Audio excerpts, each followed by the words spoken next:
Hello students, good morning.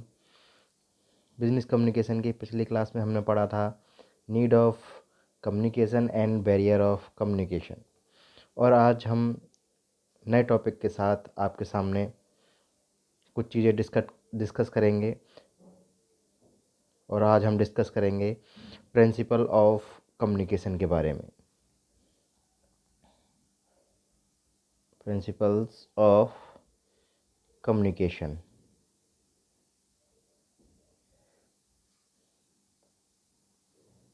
Principle of communication. Principles का मतलब होता है रूल्स। कम्युनिकेशन के कौन कौन से रूल हैं। रूल और प्रिंसिपल्स कभी चेंज नहीं होते, ना हम उनमें कोई भी चेंजेस कर सकते हैं। ठीक है, रूल और प्रिंसिपल्स क्लियर हैं, उनके अकॉर्डिंग अगर वर्क होगा तो जाहिर सी बात है हमेशा जो हम वर्क परफॉर्म करेंगे वो बिल्कुल एक्यूरेट होगा। तो आज हम बात करते हैं प्रिंसिपल ऑफ कम्युनिकेशन की। इसके 10 पॉइंट्स हैं। ठीक है, हम स्टार्ट करते हैं। इसका पहला पॉइंट PRINCIPL, प्रिंसिपल ऑफ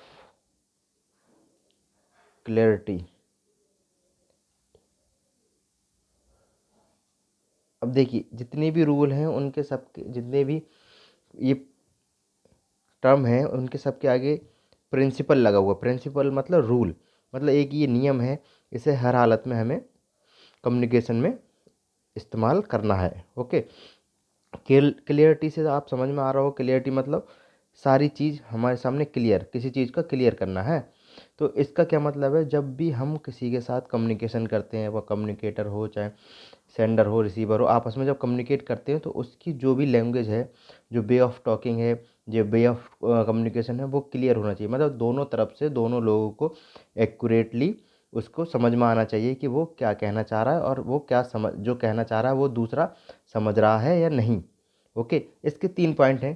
पहला point, use of simple words. Okay, use of simple words, इसका मतलब है कम्युनिकेशन जब भी करें हमेशा सिंपल वर्ड का यूज़ करें।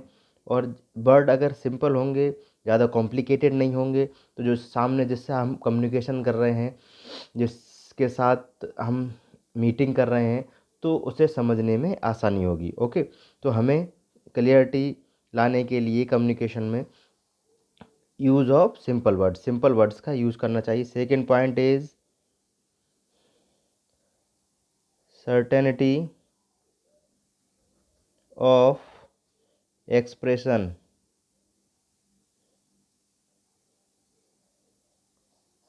ओके, जो भी हम एक्सप्रेस करना चाह रहे हैं, यानी जो हम कहना चाह रहे हैं, उसमें निश्चितता होनी चाहिए। ये नहीं कि हम ऐसी बात कहें जिसका कुछ पता नहीं हो। फॉर एग्जांपल, मान लो मैंने कह दिया कि कुछ दिनों बाद मेरा एक वीडियो अपलोड और होगा, तो इसमें कोई सर्टेनिटी नहीं है, क्योंकि ना मैंने वीडियो के बारे में बताया कि कौन से टॉपिक का वीडियो अपलोड होगा, ना मैंने टाइम बताया। हमें जब भी कम्युनिकेशन करें तो ज़्यादातर कोशिश करें कि सर्टेनिटी ऑफ एक्सप्रेशन, जो भी हम बात करें उसमें सर्टेनिटी हो। ठीक है, या जैसे मान लीजिए मैं कहूँ कि अगले परसों या अगले आने वाली 20 तारीख को इस टॉपिक पर मेरा ये वीडियो अपलोड होगा, ये क्या है, सर्टेन है कि इस तारीख को ये वीडियो अपलोड होना है। ओके, तो certainty of expression second point हमारा, तो इसका भी विशेष ध्यान रखना है क्लियरिटी के लिए। Third point is use of small words oblique sentences.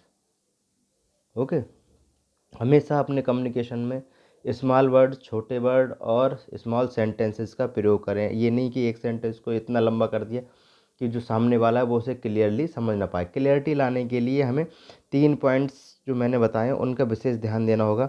Use of simple words, यानी कि सिंपल वर्ड्स का हम यूज़ करें। सर्टेनिटी ऑफ एक्सप्रेशन, हमारे एक्सप्रेशन में सर्टेनिटी होनी चाहिए। Use of small words and sentences, और हमेशा कम्युनिकेशन में स्मॉल वर्ड और स्मॉल सेंटेंसेस का यूज़ करें। ओके, पहला पॉइंट था हमारा प्रिंसिपल ऑफ क्लियरिटी। अब आगे बढ़ते हैं सेकंड पॉइंट के बारे में। सेकंड पॉइंट है principle of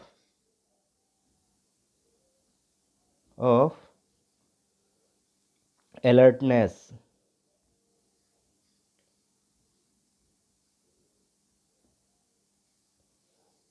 okay. Alertness, alertness का मतलब है अटेंशन, कि जब भी हम कम्युनिकेशन करें या जो भी कम्युनिकेशन करें, कम्युनिकेटर हो, सेंडर रिसीवर जो भी हो, वो दोनों तरफ से, सेंडर को भी और रिसीवर को भी, या जितने लोग कम्युनिकेट कर रहे हैं सबको अलर्ट रहना चाहिए, अटेंशन में रहना चाहिए। मान लीजिए हमने कम्युनिकेट कर रहे हैं, हम अलर्ट नहीं रहेंगे तो हम जो सामने वाले की बात को क्लियरली समझ भी नहीं पाएंगे, और जब समझ नहीं पाएंगे तो उस पर कोई भी टास्क या उसे कैसे अप्लाई करेंगे। इसलिए कभी भी हम जब भी कम्युनिकेशन हो तब क्लियर होना चाहिए, उसमें कि अलर्टनेस रहनी चाहिए। ओके, यानी कम्युनिकेशन प्रॉपरली हमारा होना चाहिए। ठीक है, थर्ड पॉइंट के बारे में पढ़ते हैं अब आगे। Principle of integrity.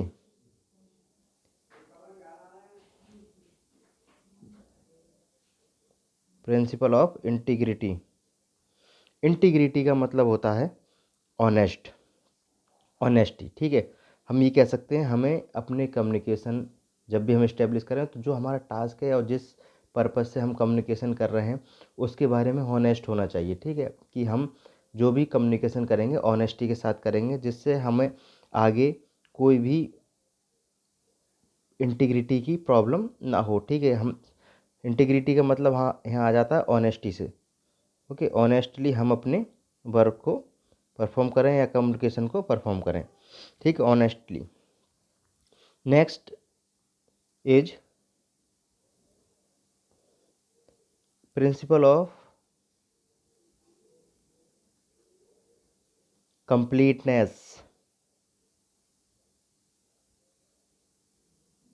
Okay, principle of completeness, यानी कि हम जब भी कम्युनिकेशन करें तो कंप्लीटनेस का ध्यान रखें, यानी कि जो भी कम्युनिकेशन करें जिससे ही बात करें तो कंप्लीटनेस का मतलब है कि सारी चीज़ों को कंप्लीटली किसी को बताएं। मान लीजिए हमें किसी को कहना है कि आप एक जगह चले जाइए और वहाँ से ये चीज़ लेनी है और इनसे मिलना है, तो जब तक हम उसे कंप्लीटली नहीं बताएंगे कि किस जगह जाना, किससे मिलना, कैसे मिलना, क्या लाना, तब तक उस कम्युनिकेशन का कोई फ़ायदा नहीं होगा, ना हमें इसका कोई बेनिफिट मिलने वाला है। जब हम पूरी तरीके से कंप्लीट उसे बात कहेंगे, कंप्लीट उसे कम्युनिकेट करेंगे कि तो हम इस प्रिंसिपल को अच्छे से कम्युनिकेशन में अप्लाई कर सकते हैं। कंप्लीटनेस में हम कुछ चीज़ों का विशेष ध्यान रखेंगे, जैसे चीज़ें, इन चीज़ों का, जैसे when, where,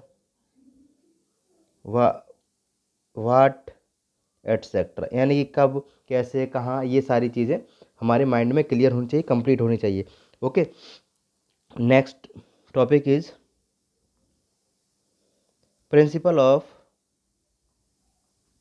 correctness.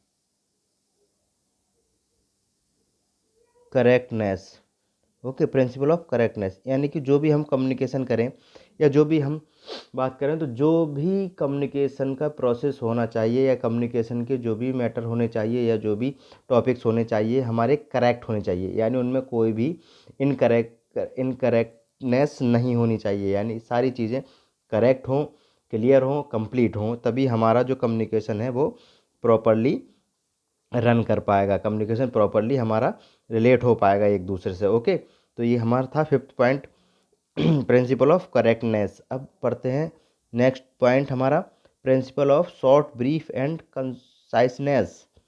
Principal of short, brief and conciseness. इसमें हम देखेंगे कि जो भी हमारा कम्युनिकेशन हो वो शॉर्ट होना चाहिए, कंसाइसनेस मतलब ऐसा हो कि जितनी उसकी कम्युनिकेशन की आवश्यकता है उसी उतना ही हम कम्युनिकेशन करें, फालतू की बात उसमें ना जोड़ें, ना फालतू की बात करें, यानी कि हमारा जो कम्युनिकेशन है वो शॉर्ट, ब्रीफ और कंसाइज होना चाहिए। ठीक है, next topic is principle of implementation. Principle of implementation, okay, implementation का मतलब है अप्लाई करना, यानी कि जितने भी हम मान लीजिए कम्युनिकेट करके हमने किसी को एडवाइस दी, किसी को ऑर्डर दिया कि आपको ये काम करना है, आपको ये काम करना है, और किसी से हमने किसी की हेल्प करने के लिए कहा, किसी से हमने किसी काम के लिए तो ये सारी चीज़ें इम्प्लीमेंट, यानी जिसको हमने कम्युनिकेशन इस तरीका हो जिसे हम ऑर्डर दें वो ऑर्डर को फॉलो करें, जिसे एडवाइस दें, जिसे किसी काम को कहें या किसी टास्क को परफॉर्म करने के लिए कहें या किसी ऑपरेशन को परफॉर्म करने के लिए कहें तो वो उसे इम्प्लीमेंट करे।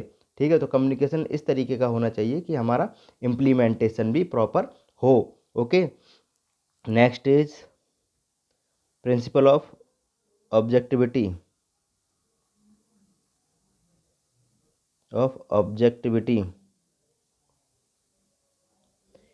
इसका मतलब ऑब्जेक्टिविटी का मतलब कम्युनिकेशन हमारा ऑब्जेक्टिविटी को ध्यान में रख के करना चाहिए कि हमारा ऑब्जेक्ट क्या है, कम्युनिकेशन का ऑब्जेक्ट क्या है। जब तक हमें ये नहीं मालूम होगा हम कम्युनिकेशन किस ऑब्जेक्ट के लिए कर रहे हैं तब तक हम बेटर कम्युनिकेशन नहीं कर सकते। इसलिए प्रॉपर कम्युनिकेशन के लिए ऑब्जेक्टिविटी का या ऑब्जेक्ट का पता होना बहुत ज़रूरी है।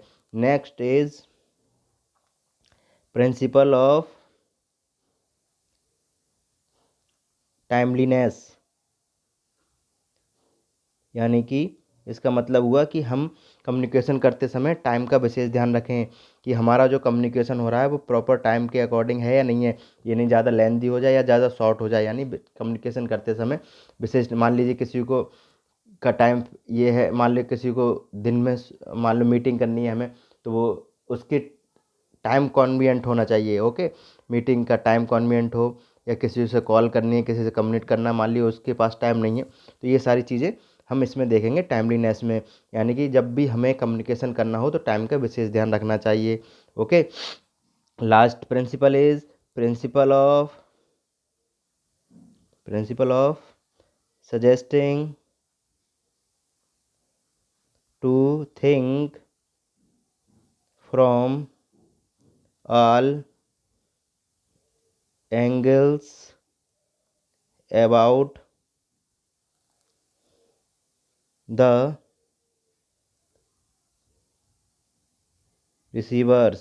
ओके, इसका मतलब है मान लीजिए हमें जो रिसीवर है जो हमारे कम्युनिकेशन को सुन रहा है, जैसे कम्युनिकेट कर रहे हैं वो हमारी बातों को सुन रहा है तो उसके सारे एंगल्स के बारे में हमें सोचना चाहिए कि उसको हमने क्या क्या सजेशन दिए और वो किस हिसाब से इसको सोच सकता है, क्या इसके बारे में सजेस्ट कर सकता है, ये हमें सोचना चाहिए। जैसे एक टीचर है, अब वो कोई क्वेश्चन पुट अप करता है क्लास में बच्चों से तो ज़रूरी नहीं कि सारे बच्चे एक जैसा ही आंसर दें, कुछ अलग देंगे, कुछ गलत देंगे, कुछ सही देंगे। तो वो क्या करेगा, जो गलत भी देंगे उनमें से भी उसे ये नहीं कहेगा कि आपका आंसर गलत, उसमें भी सोचेगा कि कुछ चीज़ तो इन्होंने सही कही होगी या कुछ चीज़ सही है तो उसे वो उसके पॉइंट आउट करेगा। ओके, ना कि ये कहेगा तुम्हारे सबके आंसर गलत हैं बैठ जाइए। तो यानी कि जब भी हम कम्युनिकेशन करें तो जो हमारे पॉसिबल सजेशंस हों, जो हमारे